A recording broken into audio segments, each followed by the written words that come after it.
Wendy with Loaves and Dishes, and today I want to show you how to break up ground beef for recipes that you might be cooking in your kitchen. As you can see here, I'm getting ready to make a different recipe, which if you want to go check it out, it's South Carolina hot dog chili, and boy is it good. But to have a good hot dog chili, you have to break up the hamburger really finely, because big old clumps of hamburger sitting on top of your hot dog wouldn't be very good. So the first thing you want to do is remove your ground beef from the package, and you could just throw it down there in a big clump. I think that's what I did for most of my young cooking life. But I found that if you tear the hamburger into smaller pieces, you get a better result. Now I'm jumping ahead of myself here because you can see what's going to happen. But look at your ground beef package.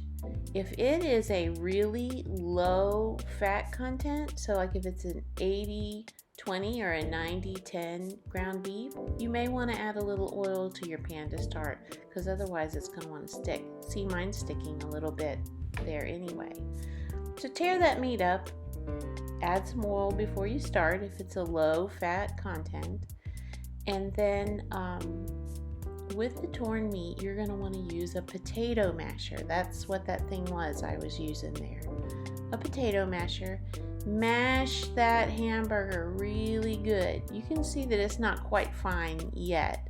Sometimes you have to let it cook a little bit first before you can get that fineness, because it wants to stick together as it cooks. Some other recipes you might want to use finely crumbled ground beef in is, some people like their spaghetti sauce that way. I like bigger chunks of meat in mine, but some people like that better. You can do this with sausage, like if you're making a sausage gravy. Tacos, often you want a really finely crumbled meat. So just think about your final product and how you want that hamburger to be. If you don't have a potato masher, you could use like a can of soup. Just crush it that way instead. Of course, wash your can of soup good first before you go shoving it down in your hamburger.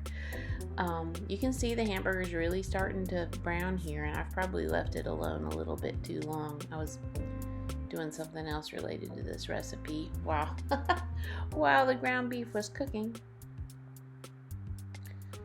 But as that ground beef starts to brown, you're going to want to stir it pretty good. There we go, stirring. And then mash it some more as it's cooking. You see, I'm trying to break it up with a spoon. I think that's how I used to try to get it finely ground, but that's a lot of work. This is so much easier. Just tap that around on top of it. See how finely that's breaking that up? Yeah. And here's a final tip about cooking ground beef. If you're using it in another recipe, you want it to be just past pink, which is where mine's getting. See how fine that is? That's what you want. All right, now it's ready. Another 30 seconds and it'll be ready for your recipe. So take that ground beef, go make your recipe, and have a good day. I'll see you soon. Bye-bye. Hey, this is Wendy. Thanks so much for watching this video. I hope you'll join Sarah and I on our mother-daughter adventures in takeout. You can find Dorks with Sports wherever you download podcasts or at dorkswithsports.com.